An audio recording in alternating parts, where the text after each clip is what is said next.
Watching TV has changed over time. Streaming has become the new norm. That's why Golden State Media Concepts television podcast dives headfirst to the world of cord cutting. Want to be on the loop of what's hot in Netflix? Or if it's not a preference, what about original shows in Hulu? We've got you covered. Join us as we fill in the blank and talk about movies to stream and what show you should be binging. This is the Golden State Media Concepts television podcast.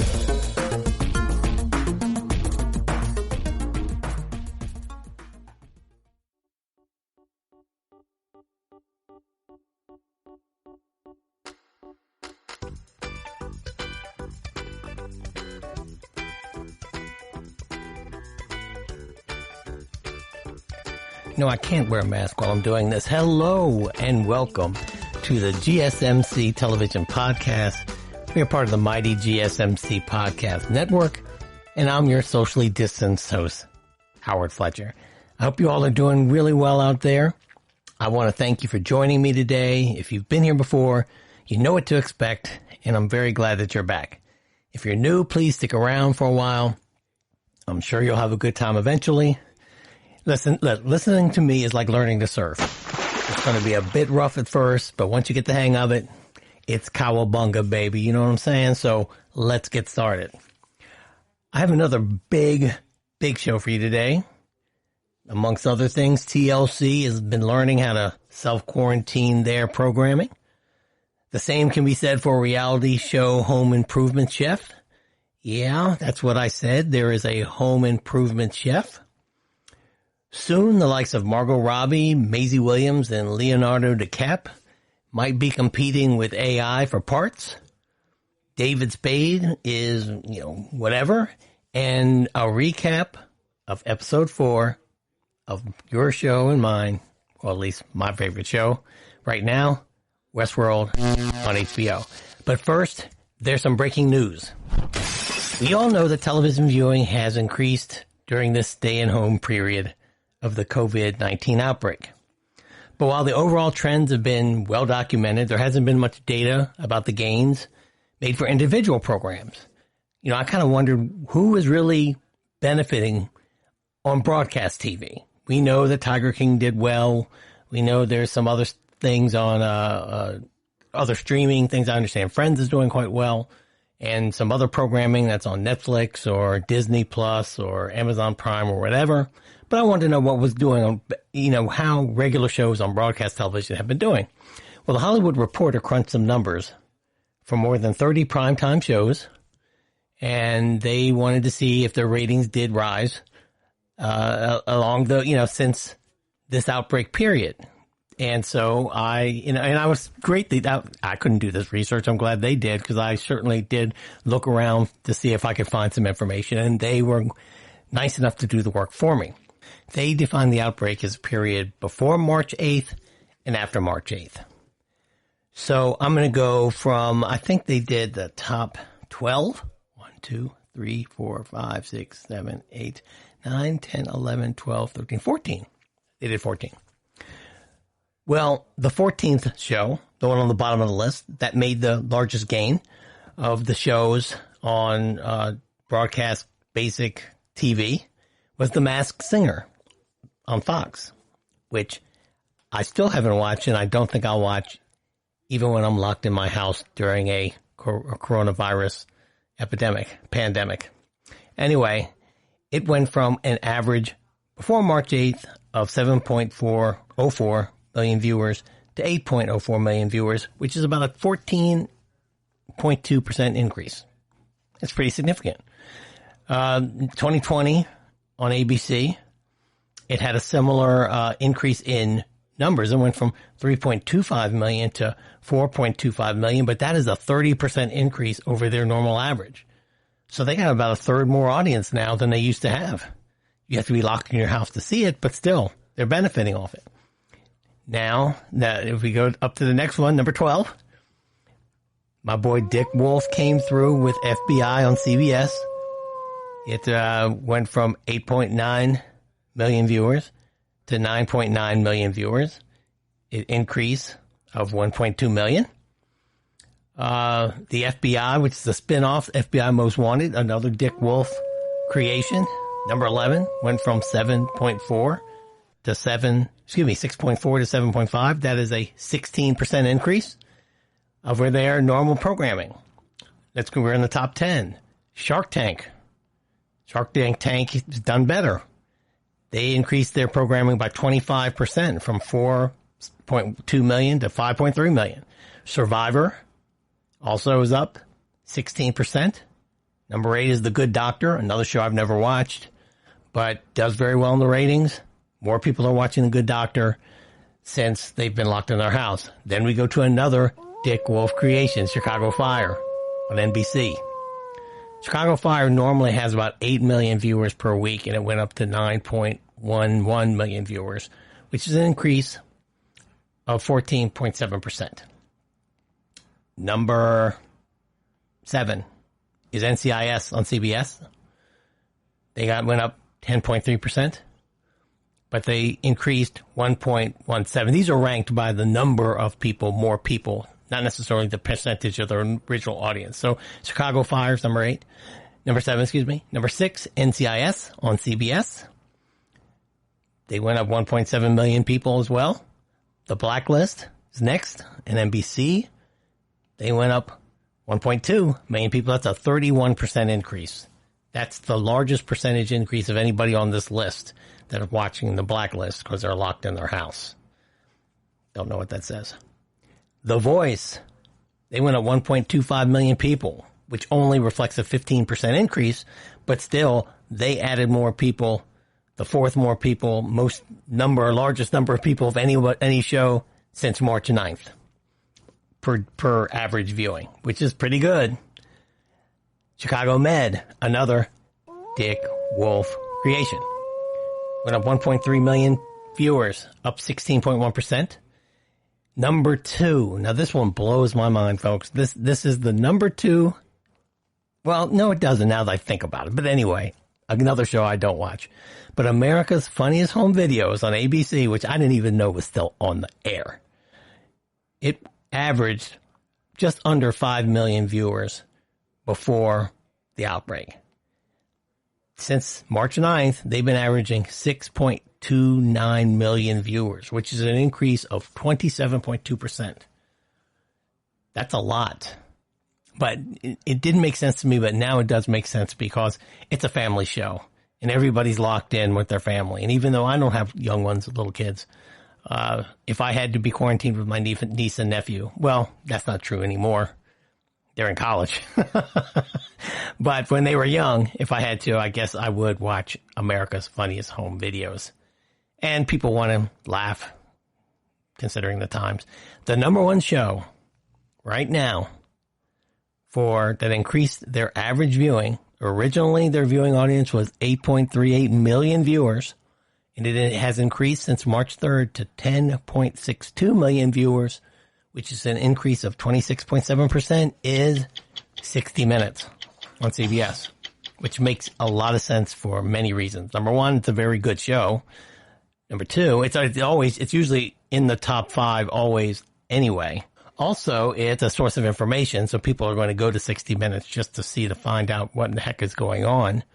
But also, usually, if people are not watching 60 Minutes, they're tuning in to a sporting event that is run over into the 7 o'clock Eastern hour, which is either a golf tournament, sometimes it's football, other times it could be basketball, but more often it's usually golf or football, and they just don't watch 60 Minutes. But because none of that is going on now, 60 Minutes is pulling in the viewership. So anyway, that's the list. I thought it was very interesting that 60 Minutes is doing, much better than they pulled more viewers than anybody else over this period. But on the other, in the same respect, on the same list, The Masked Singer is doing well too. So either you do well because you got a bunch of information, or you do well because you're just mindless entertainment and people just want to get away from this stuff. Either way, 1/3 of this list is a creation of Dick Wolf, Baller Supreme, on your television screen. So when I come back, we are going to talk about a show that's on TLC, once proudly known as the Learning Channel. Now they call themselves TLC, probably because there's not a whole lot of learning going on that channel, but they have some reality shows, and they've learned how to work around this quarantine stay-at-home situation. I'll tell you all about that when I come back. Go get some refreshments, sit back. It's going to be a good show. Thanks for listening. I'll be right back. Take care.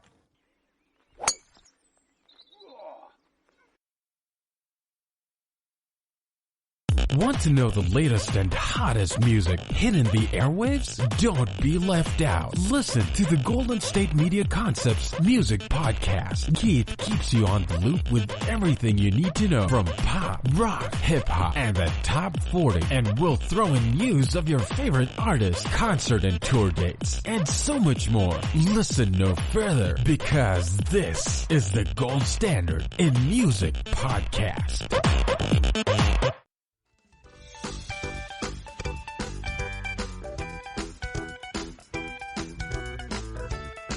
If I see one more Tiger King article, all right, I am back.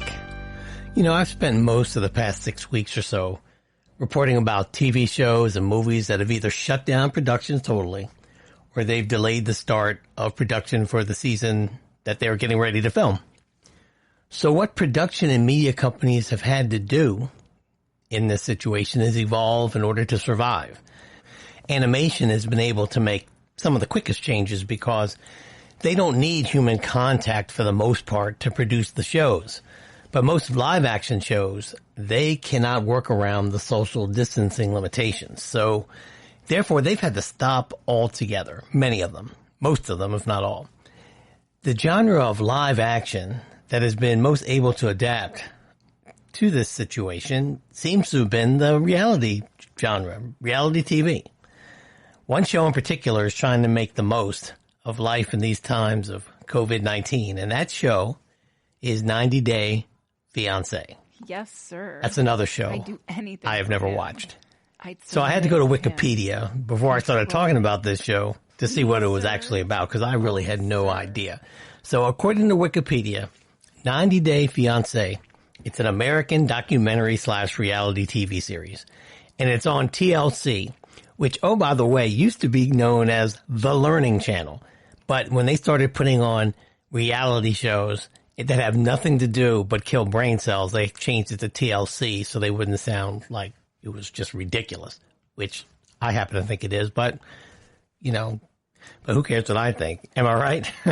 So anyway, this show follows couples who have applied to receive or have already received a K-1 visa. Now, I'm familiar with the K-1 visa because my now ex-wife was, we're still good friends, so it's nothing to do with the fact that she was from Lithuania, which is another country. But, you know, after I had met her and we decided that we were going to go forward with the marriage, she we moved over here and we got a K-1 visa so she could stay. And during that 90-day period, we did have to get married for her to go ahead and get a green card, and now she's an American citizen, living somewhere in Los Angeles.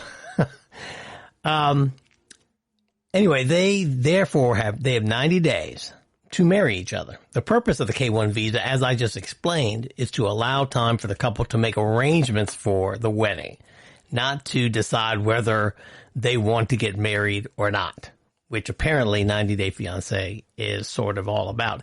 Each couple has already signed the documents, so you do have to make this declaration that this person, whether it be a man or a woman, is coming over to this country to marry the American citizen they're coming to see in order to be approved for the K-1 visa.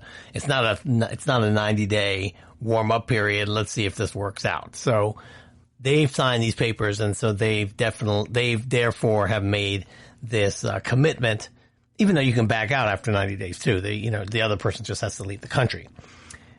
So if anyone is used to having meaningful conversations over a video chat, it would be the long distance couples of 90 Day Fiancé.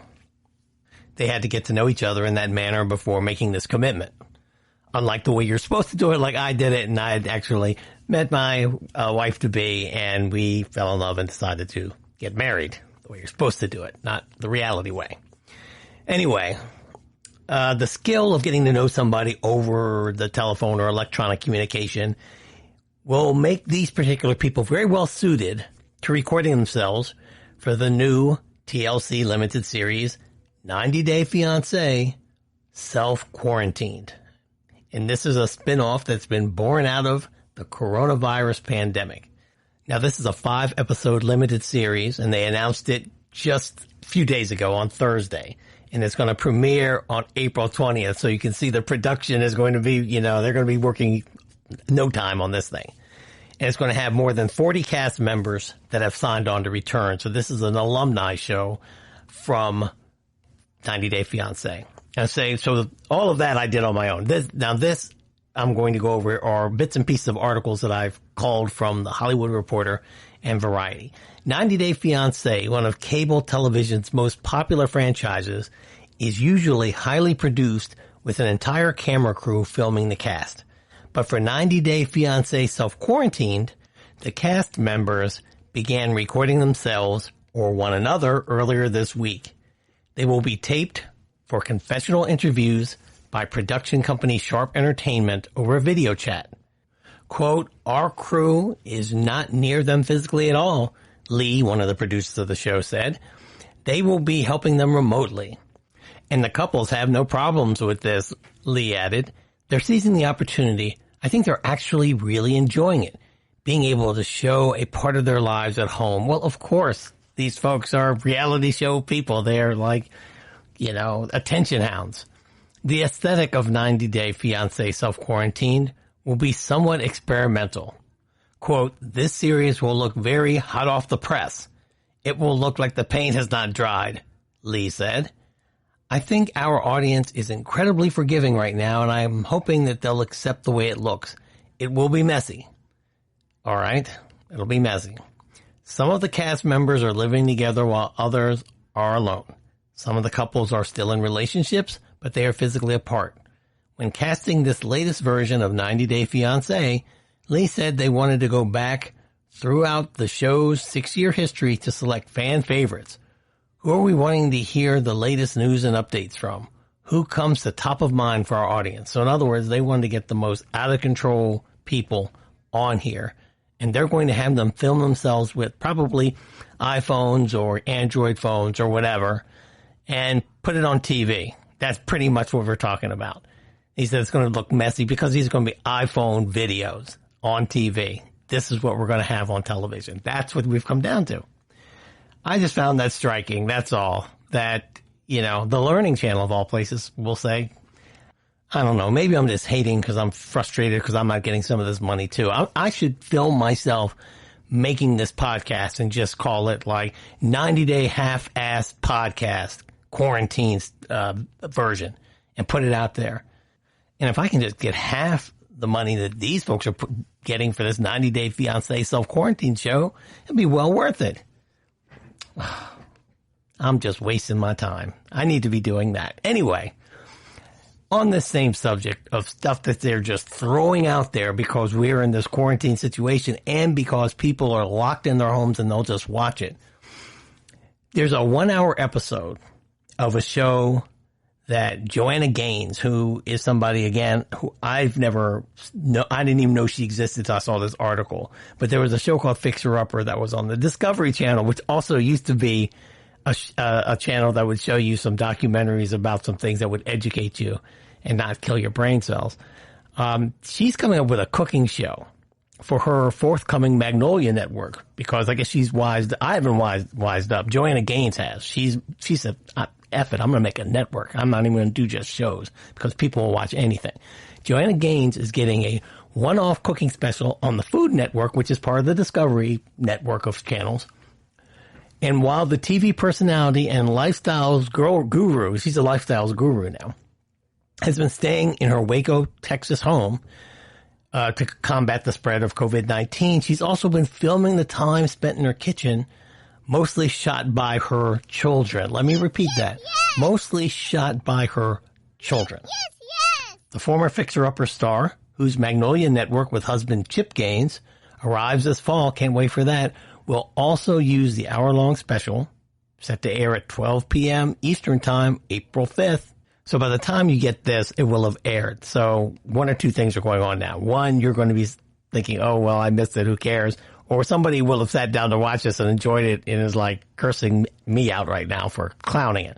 But anyway, this is what she said. After being at home for almost 2 weeks now, everyone has found their own creative ways to spend their days. So she wrote this on Instagram. I've loved the extra time I've gotten to spend in the kitchen to create and make meals for the family. So she had her kids film her making these meals. Her kids made these things. She put them together, sent them to the Food Network, and now she's got an hour show. What the heck am I doing? Joanna Gaines, I applaud you. I do. I'm not clowning you. I applaud you. And I'm going to get right on putting out my next episode of Half-Assed Podcast recording, the quarantine version starring the new reality star, Howard Fletcher. And next, more about the changing landscape and how television is made with Fox and their new animated drama. Don't go away. I'll be right back.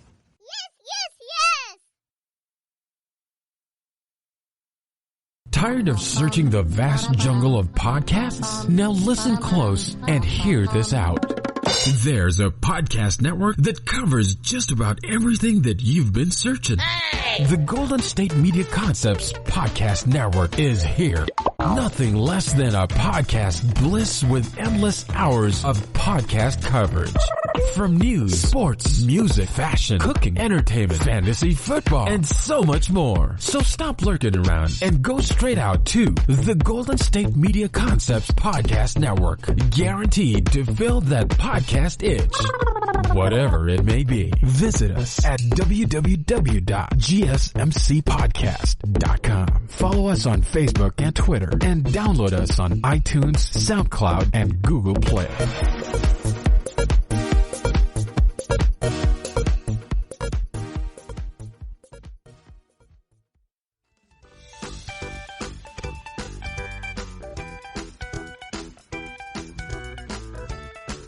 Okay, start it now. Start it. Oh, come on, Jack. I'm back. I'm going to go one better than Joanna Gaines. I'm going to have my pug, Jack, film me because I don't have any children. And that will make the production value even crappier. And maybe that'll get me to stand out a little bit more. Anyway, on this next segment, I'm going to talk about Fox or the Fox Network, a show that they're working on right now.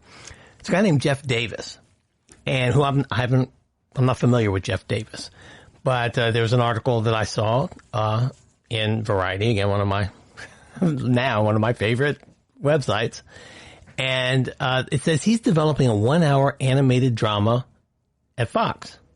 Davis apparently signed some deal with Fox as a broadcaster that was announced last August, and this show is the first of a package that was set up under that deal. The exact details of the potential series are being kept under wraps, but Davis will serve as the writer and executive producer. Fox Entertainment will produce with Bento Box Entertainment. Now, I've brought up Bento Box on this show before because they help to put together animated shows. I mean, they are a production company for other studios. They help take all the little pieces of the animated production and put it together. They've been getting a lot of work lately because people have had to work remotely. So apparently if you send all this stuff to Bento Box, they can put it together and you can put a show out there pretty quickly. Bento Box also creates some things of their own. One is the Fox hit series, Bob's Burgers. Okay, here's some background on Davis. Davis created the CBS hit series Criminal Minds, which is set to wrap up a 15-season run during the 2019-2020 season. He also developed and served as a showrunner on the hit MTV series Teen Wolf, which ran for 100 episodes. I'm amazed at how long these things can run. Teen Wolf ran for 100 episodes on MTV. How many people watch that for it to get 100 episodes? My God. Michael Thorne, president of entertainment for Fox Entertainment, served as an executive producer on that series. Davis is also working on a pilot for Sci-Fi and it's based on the classic series Night Gallery. Now, I used to like that Night Gallery. That was the Rod Serling anthology series. That was a little creepier than Twilight Zone. It was more on the horror end of the spectrum than, say, the science fiction and which Twilight Zone was. It had a nice little run when I was a kid in the 70s, and it was scary. I was a kid, and now I've seen a lot of them now. They don't really, measure up to scary now, but if they update the show, I'd be interested in seeing it. I hope they do a good job. That's a little bit too much information about that, but anyway, should this project go to series, it would mark the first primetime animated drama in Fox's history. That's why I'm bringing this up. Fox is currently the only broadcast network that airs animated programming of any kind in prime time. Now, they all happen to be comedies, but they're big. They're iconic shows like The Simpsons, Family Guy, Bob's Burgers, almost reaching that status as well. Futurama is another show that has a cult following, big show that was on Fox. They're coming out with an animated comedy also called The Great North, which debuted this year. And Fox has ordered a series called Housebroken that's going to debut in the fall, which is another animated comedy. But the reason I'm bringing up this animated drama thing is because one of really the only genre that has been able to stay in production and put out the same quality of show have been animated series. You can do those remotely. You don't have to come together in a studio. You can send them to a hub like Bento Box or where whoever is going to be the umbrella organization that's going to put it together, and you can still put out a great show. So this experiment with the animated drama, which I thought was going to come down the pike anyway, one of the things that was the fallout from this quarantine, stay-at-home, social distancing situation that came as a result of the pandemic is that everyone's learning how to work remotely. And this is going to change the landscape of all kinds of work dramatically.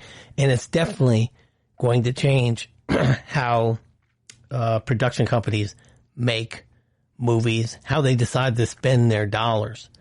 Because when they find out that they can make a 3D CGI television show that'll be regularly watched by audiences and pull in numbers, then I'm sorry to say, actors better watch out. And I love acting.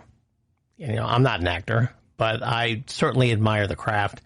And it would be a shame if it's already hard enough to make a living doing that. It would be a shame if now it's going to be even harder because animation is going to take some of those jobs away. It's going to be very interesting to see how this pans out. So I'd keep an eye on it if I were you. Another thing I wanted to hit on in this segment is I know I sound like a fanboy sometimes of Dick Wolf. That's not totally true. I mean, I do like Law & Order, but I wasn't a loyal viewer of the spinoffs, Criminal Intent and SVU, and I think they tried another one that didn't make it. And I've never watched a single episode of any of the Chicago Fire PD med stuff. However, I do admire Dick Wolf's mastery of the first responder medical television drama. And like many who do things well, they make them seem like anyone can do them if they just apply themselves to the task. Dick Wolf makes that type of television show look easy to make. And that's part of the skill of it. I'm not going to call it genius. Some might. I'm just saying that he's mastered the genre and he's made it look easy. And that brings me to the show Deputy, which was a show on Fox. It was a modern-day Western procedural starring Stephen Dorff, who I really feel bad for because Stephen Dorff has had about 30 years of being a side character actor in Hollywood. Now, if you have a chance to watch this film by Mary Herron, it has the actress Lily Taylor in it. It's called I Shot Andy Warhol, and you should check it out if you can. It was a late 90s movie, and it's a historical drama, and it's about the lead up to an incident when a woman named Valerie Solanas attempted to shoot and kill the artist Andy Warhol. Anyway, Stephen Dorff plays a transvestite called Candy Darling, who was a real person, was a Warhol superstar and was in some of Andy Warhol's B movies that he made. Anyway, Stephen Dorff was really good in the movie. And I think he's a good actor. I mean, I'm not saying he's like a Pacino, but he's a really good actor. But he has not been able to break out from that supporting actor level. But he was given a role last year in the third season of HBO's True Detective. And he was strikingly good. And I thought that maybe he was going to, in the latter part of his career, be able to break through. And when I saw that he had gotten this show Deputy, and he was going to be the lead too, I felt happy for him. I thought that, you know, maybe this will be the break he needs to become a B-plus lister. I don't think he'll be an A-lister, but a B-plus lister. Well, the hour-long drama, Deputy, centered on a career lawman who steps into the role of acting sheriff of Los Angeles County following the death of the current sheriff. Despite being better suited to rounding up criminals than navigating the politics of a staff meeting at the station, he finds himself in charge of 10,000 deputies. That's the little blurb that I found on Wikipedia to describe Deputy, or the synopsis of Deputy. That show sounds like it could be made and be very interesting. The season debuted to decent numbers. 4.8 million people watched it. On the final night, 3.9 people watched it. Those aren't atrocious numbers. Other series with similar numbers have been given a second year, but it must not have been trending very well, and it was canceled. So if Dick Wolf had been behind the show, even with its weak-ass premise, because I thought that premise was kind of cliche, guy is better in the field than he is as an administrator, and now he's the boss. We've seen that before. So I bet you when it was pitched, they thought it would be easy to make, but it's not. And that's why I admire Dick Wolf. And I feel bad for Stephen Dorff. Maybe he can get on one of those Dick Wolf shows that's going to come on Universal, because he did sign a huge contract to make some shows. It's not as easy as it looks, so I give props for that. And that's why I talk about Dick Wolf. So next, I'm going to tell you about another show that's looking for a new home, and it has a guy on it that I don't particularly care for, but he gets a lot of jobs. I'll tell you about that. I'll be right back. Go get something to drink.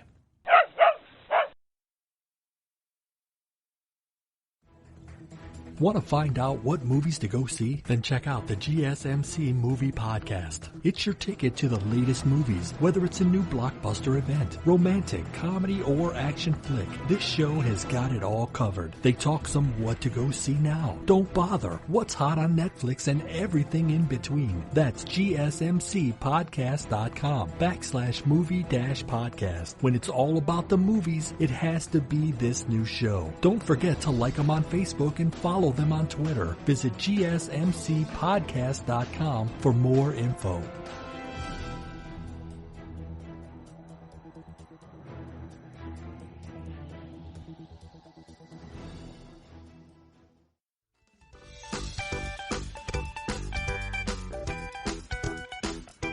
Okay, you can't hold the phone with your paw. Come on, Jack. I'm back. So let's talk about Lights Out with David Spade. Now, David Spade is an alum of Saturday Night Live, and he's had by all measures, a successful career. And first, just to make the Saturday Night Live cast, even if you're somebody who has had little to no success after being on that cast, I give you big props for just being cast on that show, because you have to have some level of talent to be able to be on that show. But David Spade is somebody who has had a lot of success since being on Saturday Night Live. He's been in several movies that have made very good money. He was in Tommy Boy, which not one of my favorites, but is a comedy classic from the 90s. I think regardless of your thought of David Spade or Chris Farley, who I did think was quite funny, it is an iconic movie from that era. But I've never been a David Spade fan. Never. Ever. And so he was given a late night show called Lights Out with David Spade. Now, from my understanding also, David Spade is somebody who is well liked in Hollywood. So As far as him hosting a show, I would imagine he could get some pretty good guests. Don't know what kind of guests he got on for this show because I didn't watch it. Well, it halted production last month because of coronavirus, as everyone else did. That's not David Spade's fault. And it's too bad. And also, let me just say before I even get into this, I don't wish him any lack of success just because I don't particularly care for his humor. I am obviously in the vast minority because he's David Spade and I'm still trying to create my half-assed podcast show for TLC with my pug who can't pick up the iPhone. So, he's doing much better in entertainment than I am. But anyway, it's not going to return to Comedy Central, which is where that show aired. Instead, now Comedy Central is owned by Viacom CBS, and it's shopping the show now. While it's down, while it's out of production, they are trying to find some other network to put it on, and I don't know why they're doing that. It said that the move comes as Comedy Central has experienced both massive influx in viewers and disruption to its programming pipeline amid the pandemic. So, if they're getting more viewers, why are they moving David Spade? That's what blows me. Unless they are not satisfied with what David Spade's show is doing. I got this from, guess where, Variety. Lights Out premiered last year on Comedy Central in the 11:30 p.m. Eastern time slot, following The Daily Show with Trevor Noah. Spade, one of the biggest stars to emerge from Saturday Night Live in the 90s, brought an established comedic voice to a spot on the schedule that Comedy Central has struggled to find success in since the end of 2014 when the Colbert Report left. But Lights Out ultimately didn't deliver audiences that lived up to the network's hopes. The show's first season has been slated to run through June. So, we'll see what happens with that. Again, I don't wish any ill on David Spade. I know a lot of my friends are big fans of his movies. So, let's see what happens. It'll be interesting if it hits the network somewhere and Comedy Central can sell it. Sometimes shows don't do well because they're on a particular network and not because the show isn't good. So let's see how it does. And, who knows? David Spade might have me on his show when I break through with my half-ass podcast TV show. All right, here it comes. Here's the Tiger King update. Joseph Maldonado Passage, a.k.a. Joe Exotic, he's loving the spotlight right now. Now, last show, I'm bringing this up for a couple of reasons. One, because it's in the news and I need to talk about it. I did mention last episode that I didn't understand how he was still in county jail when, I just think a brother, if he had done the same thing, would have gone almost to the state pen pretty darn quickly. However, he was moved that same week, last week, to the state jail or one of the state pens in Oklahoma. But then he came down with coronavirus. So he's currently at the Federal Medical Center in Fort Worth, Texas. And he says he's doing the best he can. He said in an interview that's posted to Twitter, again, how this guy can get videos on Twitter is beyond me. He said, it would be nice if I could actually see me being famous out there, but I've seen these same four walls for a year and a half now. So, yeah, that's what happens when you go to jail. But he did do an interview from prison last week, and he expressed remorse for some of his behavior in that interview. He said, go in a cage with your animals for a week. I mean, when I left the zoo, I sent my chimpanzees to the sanctuary in Florida, and I imagined what my chimpanzees went through for 18 years. I am ashamed of myself. Now, I do believe in forgiveness and rehabilitation, but this joint has Tiger King 2 written all over it to me. This along with that, like I said last week, the crack-smoking TV producer who's chowing down on reindeer burgers. Yeah, between those two guys, they're going to make a sequel. In the prison interview, Maldonado Passage says he's ready to move on with his life. I'm done with the Carol Baskin saga, he says. It's now time for me to turn the tables and get Joe out of jail, a free man, and exonerated from these charges. Joe talks about himself in the third person. I don't see Joe getting any better. And that'll be it for Tiger King for this show. One more bit of breaking news. Former CBS Corporation Chief Joe Ianniello, I believe that's how you pronounce his name, took a total of $125.4 million with an M compensation and severance payments from Viacom CBS last year. Okay, so let me put this in context. This guy, Ianniello, was he spent more than 20 years with CBS, and he rose through the ranks under Les Moonves, all the way up to the position of President and Chief Operating Officer. Les Moonves was the CEO. Les Moonves was let go, was asked to step down because he had a lot of sexual harassment and sexual abuse allegations against him. So that's what he did. And so this guy, Joe Ianniello, he was made the interim CEO when Les Moonves left the company. Then after that, CBS and Viacom merged.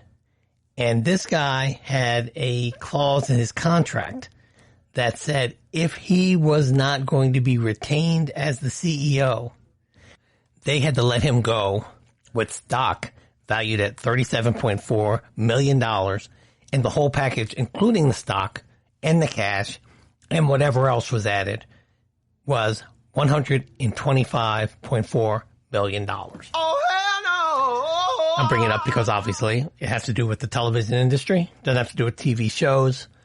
I will go on record on this show I have gone on record as saying I am not a hater. I don't want to be, well, I am a hater of some things. Okay. All right. You got me there, but I'm not going to hate the player. If I could have negotiated this deal for myself, I would have. And would I take the money? Yes, I would. What I've never understood about these types of deals is why anyone would agree to them. On the company side of things, that is, unless you want to make sure that when your time comes, you're going to get it too. Because I see no logical reason why Joe Ianniello should get, Oh, hell no! let's just call it what it is, get $1/8 billion for leaving when he was being compensated. Now, this guy was the chief operating officer of CBS Corporation. So his compensation in that job was was multiple millions of dollars. That's just what level, when you're an officer of a company that size, pulling in the revenue CBS does, he was making big money. To be paid to leave because you're not going to be CEO blows my mind. So email me at podcasthoward@gmail.com if you can explain it to me, because I've never been able to understand that one. That said, good for you, Joe Ianniello. If you can help me greenlight my half-assed podcast reality show, please email me at podcasthoward@gmail.com. Congratulations. Next, more breaking news, then Westworld right after this. Don't go away. Oh, hell no!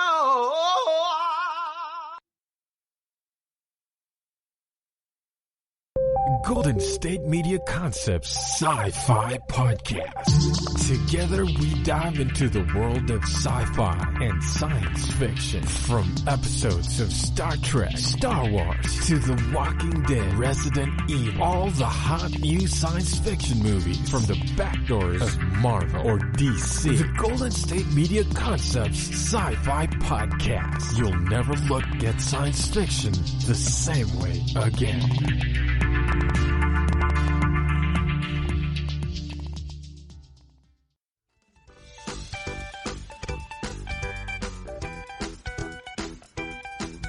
Okay, I am back.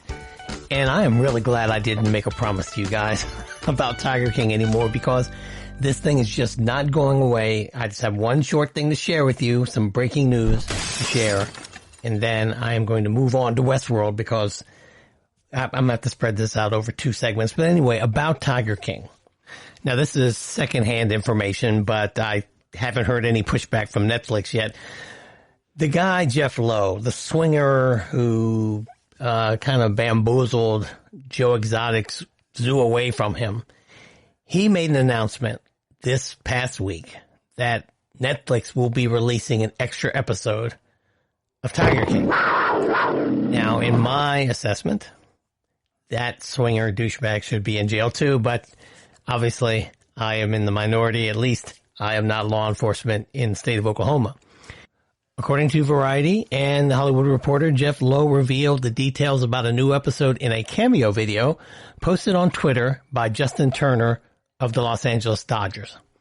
Why Justin Turner of the LA Dodgers is involved, I have no idea. These people are becoming celebrities for being who they are. It's unbelievable. Netflix, here's a quote. Netflix is adding one more episode. It will be on next week, which will be this week. I haven't heard about it. He said they're filming it here tomorrow, Lowe said in the video. So apparently Netflix has said, we need to ride this wave as long as it can go. I guess they're going to give you an epilogue with Jeff Lowe. Netflix did not respond for a request for comment at the time of this article's publication that I'm reading from. Many celebrities have come out as diehard Tiger King fans. Cardi B floated the idea of a GoFundMe page to help release Joe Exotic, and actors like Dax Shepard, which I told you about, Edward Norton as well, have thrown their names out on Twitter because they want to play the character of Joe Exotic if it's ever adopted to a movie. Now, look, Joe Exotic ran as a libertarian in Oklahoma while shooting guns and talking about killing Carol Baskin. And I don't understand why somebody like anybody, well, Cardi B, I mean, I don't know Cardi B, and I know that I guess her brand is to be outrageous, but why she would even bring up this type of issue about getting Joe Exotic out, I don't know. I guess it's just to get attention. Maybe if I did that, I would get more people to listen to my podcast. Maybe. I don't know. But I'm going to move on now. I just wanted to fill you in on that. Look for a new episode of Tiger King. Now we're going to talk about Westworld. Westworld, episode 4 of season 3 aired last night. First, I'm going to address my predictions last episode about Charlotte Hale. I was wrong, which is not so much of a surprise for this show. Well, actually, I wasn't completely wrong, but I fell into the trap that most Westworld viewers fall into, at least those of us who have been watching the show since the beginning, and that is, I overthought it. I'll get into that later when we talk about who was in Charlotte Hale and all of that. Let me first tell you my impressions of episode 4, which I only watched once. I watched it early this morning. I DVR'd it, and I watched it when I got up at the break of dawn at 3:30, because I'm old. And once again, I'm worried that this show has veered off course in an attempt to be a different type of show to attract more viewers, because that's what Jonah Nolan and Lisa Joy said they had to do, or that they needed to set out to do. They lost almost half of their viewership in season 2, and so they were going to try to make it more viewer-friendly, so to speak. There were some things that I absolutely loved about this episode, though. The set design, once again, was unbelievable. This show was really cool to look at. And the new tech that was on display in the episode, I like the showrunner's vision of how commerce and communication and retail and transportation and other things might evolve from now. I mean, all of it seemed probable. It wasn't like, when you watch the Jetsons back in the 70s and the 60s when they have these little bubble cars flying around. That was unbelievable. This stuff here looks like it's just the next few steps from what we're using now. It was super cool. But the plot twists in this show that used to be so cerebral and emotional and even, shocking, like, where you almost go, what? In the first 2 seasons, now they're less nuanced. They are. They're almost gotchas. And some of them even seem to be cheap retcons, stuff that they are like, you thought it was this, but it was that. And you take a left and a right at Albuquerque and you get there. I just, it just was not, that's not the way it used to be in the show. So I'm hoping that I'm being hypercritical, which I usually am with a lot of things, but this isn't the same show as it was the first 2 seasons, and that kind of is getting to me. Now let me get to this episode. There are going to be spoilers from now on. So if you haven't seen the episode yet, please go watch it. And then please come back, because I'd like you to hear what I have to say about it. And I would like to hear what you guys think about it or read about it. So I'll say right now, email me at podcasthoward@gmail.com. Let me know your thoughts about this episode. I'll read all the emails on the air. I haven't gotten to the point yet where I'm getting like a boatload of them on the air, and we'll talk about it. The title of episode 4 is The Mother of Exiles. And The Mother of Exiles is a line from the poem, The New Colossus, which is on the base of the Statue of Liberty. It was actually a poem that was written to raise money to build the base for the Statue of Liberty, and because the poem was so good, they decided to put it on the base on the side of it. And it's the poem, I'm not going to read it, but The Mother of Exiles is one of the lines of it, referring to the Statue of Liberty, but it's the poem that says, give me your tired, your poor, your huddled masses yearning to breathe free, etc. That is what this line, The Mother of Exiles, is from. Stephen Miller doesn't like this poem. I think it's pretty good. I think this title is referring to Dolores. Let me know what you think. Send me an email. This episode opens with Ed Harris, that we haven't seen all season. Ed Harris, our friend, William, the man in black. And he's in his old house, the one with the big chandelier and that he had a fabulous party in, really nice house. And he's hallucinating in it. He's hallucinating about his daughter that he killed in season 2 back in the park, and some elements of the suicide of his wife. Later on, Charlotte Hale comes and visits him. We still don't know who is in Charlotte Hale, but we know it's not the real Charlotte Hale. But she makes some snide comments about William hallucinating, and she tells him he needs to clean himself up because someone's trying to take over Delos by hostile takeover, through a buyout. We know now through this conversation that William was the person that was voting at the table through an algorithm. William does seem to be going crazy. We don't know if he's a host or a person or a real person or anything as an audience yet. We don't know any of that. But he is having problems. But he's not so detached from reality not to have figured out that Charlotte Hale probably was the mole in Delos. Anyway, she tells him to get cleaned up. There's some guys outside from the company. We're going to drive to this board meeting we're going to have. And it turns out that Charlotte was tricking him, and she sets him up to look like he has gone mad, and she has him committed to an asylum. These guys aren't from Delos. They are actually from the Funny Farm, and they're about to take him away. And during her last close, intimate words with him, we see that she pricks him on the neck with something. We don't know what she's injected him with. This whole scene was very interesting, but it looks like it might be trying to retcon, possibly if they have to, the end credit scene of last season, where it looked pretty clear that Ed Harris was a host and they were running a fidelity test on him years into the future. This way, if for some reason HBO decides they're going to cancel this series, I think they've decided, well, we can make this whole thing up to be like a hallucination. Almost like a Lost thing. And I didn't even watch Lost. If we have to end this thing, we'll make this whole thing a dream. Like, there's a character like Bobby Ewing is dead or something like that. It was all a dream, or he was going crazy. Whatever the case, Ed Harris is back on the show. When I come back, I'm going to tell you about the rest of the episode and my impressions about the future. I'm not happy. Don't go away. Go get a drink. I'll be right back.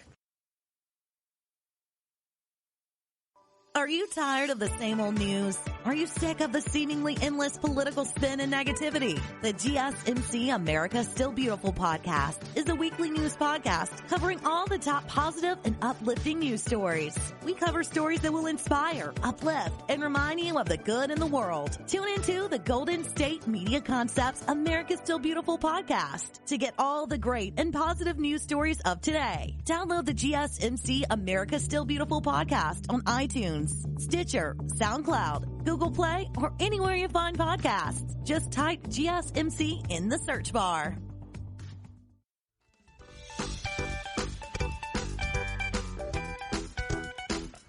That tea is hot, but it needs some more caffeine. I am back. And last segment I said that I was upset, and I am because I'm a little disappointed in the show, but we're talking about Westworld, episode 4, season 3. And I still like the show. It's still better than most things that are on television. I'm just a little disappointed right now. I'm going to try not to give you a blow-by-blow in here. I end up always doing it, but I'm going to do a quick review of what else happened in that episode. We see Bernard and Stubbs. I'll tell you what I didn't understand. That's what I'm going to go over. There are a lot of stuff I didn't understand. Maybe they'll explain it. They have Stubbs drinking beer. Okay, Stubbs is a host. Now, I understand during the course of playing a role, you ingest things, but my understanding is these things don't need to eat, drink, and they don't get drunk. So I don't understand why Stubbs is drinking beer and then Bernard brings him more beer. Maybe that'll be explained. Anyway, Stubbs tells us that he and Bernard had to swim 5 miles off the coast of San Bernardino to get to this cheap motel where they are. And their plan is to go kidnap Liam, who they believe Dolores has turned into a host. Meanwhile, and that's all I'm going to say about that right there. Meanwhile, Dolores, and I'm just going to tell you Dolores' whole character arc for this episode, because I thought it was, while very slickly done, it was just kind of dumb. Dolores, she wants to steal money from Liam, who is played by John Gallagher. And, Dolores is the beautiful Evan Rachel Wood. So she gets Caleb a suit for the party. Excellent scene. I liked a lot of the tech in that scene. I wish buying suits was that easy. So they steal this guy's blood because it has a special key in it, which will allow Caleb to get into this exclusive bank so that they can get to Liam's account. And Chibs Martin has already gotten him to sign his account over to him. So now they have access to it. To make a long story short, they steal all of Liam's money in a old switcheroo scam in a scene that was supposed to be suspenseful. I guess it wasn't. And Dolores' plan was to eventually snag Liam once he learns that he is penniless, which she successfully does by the end of the episode. Maeve is with Serac, who explains to her about Paris being blown up in a nuclear war, I assume. Maeve asks Serac why she would stop, kill, or otherwise inhibit Dolores from doing what she wants to do.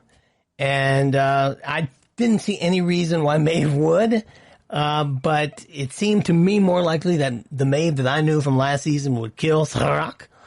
But Serac makes this Faustian bargain with Maeve by telling her that if he gets Dolores and brings her to him, that he will be able to reunite her with her daughter in the Valley Beyond. He didn't explain how the daughter would recognize her again, but I guess that would be done.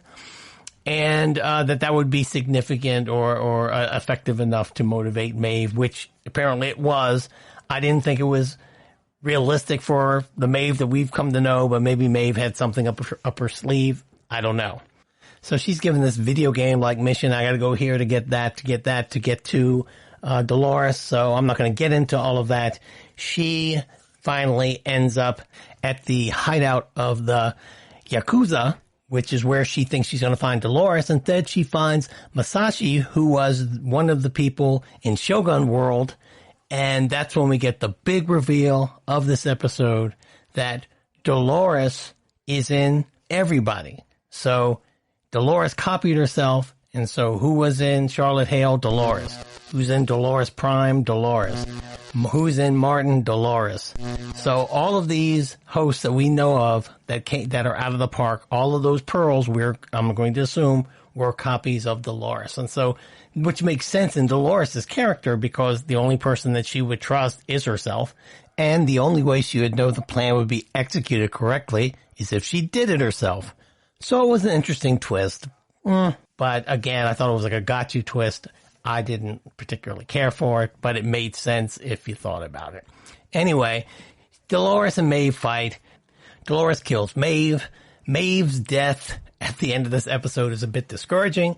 Not because Harak can bring her back to life as a new host, but because if Dolores really wanted to get rid of her, she could have destroyed her control unit or otherwise decimated her host unit. She could have just done something that made it impossible for her to come back. Instead, she left her in a pool of this milk and blood stuff. And it was a beautiful image. And it's one that illustrates the show's ongoing issue of appreciating style over substance, but it didn't make much sense unless this is part of Dolores' master plan. Nothing about Maeve's death felt like an ending. There was no emotion to it, and even if it's meant to be nothing more than Dolores drawing first blood, the consequence of that victory should have carried more weight in the episode. When she got stabbed, it was like, so what? And that was another problem I had with the episode. About the milk stuff, I'm assuming that my guess is that it's that goop, that they use to spin up the host bodies, that maybe that was what they were going to use to make more hosts, but they didn't really explain that. Maybe next episode. The episode ends with William, who is now locked up. He's now the man in all white. He's not the man in black anymore. And I assume he's in a mental institution, since that's where they said they were taking him. And I'll tell you this, his room is pretty empty, but it's sweet for an institution. I think a lot of people would take that as a condo. Anyway, while he's there, out of the shadow emerges Dolores, clad in her blue dress. And she has her southern drawl. She's the farmer's daughter, Dolores. And she says, I guess there's some justice after all. And she tells William that his daughter Emily's final wish was that he spend the rest of his days rotting in an institution, a prisoner of his own sins. I guess you've reached the center of your maze, William. Yeah, Evan Rachel Wood is really good in the scene, by the way. And so she asks him to ask me the question, William. The question you most desperately want to know. And he replies, am I me? And Dolores answers, welcome to the end of the game. So that is the end of the episode. It had some really high points, but I think the high points were all stylistic. The plot points I was disappointed with because it looked like the writers, as they responsibly have to do, were writing themselves a lot of ways to end this thing if they only have 4 episodes left. And I hope that's not the case, but I don't think they're doing anything that's really going to pull in a new viewer and get them to stay. So, unless they just like the style of the thing, which is a pretty show to look at. It's wonderful to look at, especially if you like the debauchery of the super rich. But I will say this about it. Here's a couple of things that I didn't like. These are nitpicks, but Liam is one of the richest men in the world, I'm assuming. I mean, he is one of the most influential guys in the world or he's the head of one of the most, or the figurehead of one of the most influential companies. He's suddenly dating this tall, beautiful, blonde, who knows how to dress, who is Dolores, who suddenly dies mysteriously of a drug overdose, so everyone says. Then she shows up at this party. It's one of those eyes wide shut type of masquerade parties, but everyone knows who everyone else is. And I don't see why she's not recognized, not just by the friends of Liam who do recognize her while she's fighting Stubbs, but other people, because Liam is somebody who I'm assuming most people know because of his stature. I just thought it was odd that she just strolls into this room, this party, where the circle of people who would be there has to be quite small because it's very exclusive. They all know each other. So that was kind of odd. And instead of complaining, I'm going to end on a compliment. There's a scene where Evan Rachel Wood is fighting Stubbs, and she's wearing this very sleek, revealing black dress, probably 6-inch stiletto heels, and she is kicking ass, and it looks pretty real. Now, there are some people I know out there who are, martial arts types and all that, who say, oh, it was fake or whatever. Well, she's supposed to be a robot. What are you going to say? But it looked really good. And I really like Evan Rachel Wood in this role. I mean, it's very believable what she does. And she switches in and out from somebody who is playing the role of a human and turns on the dime to a battle android. And I really like that. And that's all I have for you. Please email me at podcasthoward@gmail.com and let me know what you think. I'd really love to hear from you. Thank you again for listening to the GSMC television podcast, part of the mighty GSMC podcast network. Please give us a rating, a 5-star rating. The best place to do it is Apple Podcasts. Please subscribe. We really enjoy having you as listeners. I enjoy talking to you. I hope you enjoyed the show. Please follow us on Twitter, Instagram, and Facebook, and email me at podcasthoward@gmail.com. Thanks again for listening. Stay healthy, stay clean, stay at home, and I'll see you next time. Bye-bye. You've been listening to the Golden State Media Concepts television podcast, part of the Golden State Media Concepts podcast network. You can find this show and others like it at www.gsmcpodcast.com. Download our podcast on iTunes, Stitcher, SoundCloud, and Google Play. Just type in GSMC to find all the shows from the Golden State Media Concepts podcast network, from movies to music, from sports to entertainment, and even weird news. You can also follow us on Twitter and on Facebook. Thank you, and we hope you have enjoyed today's program.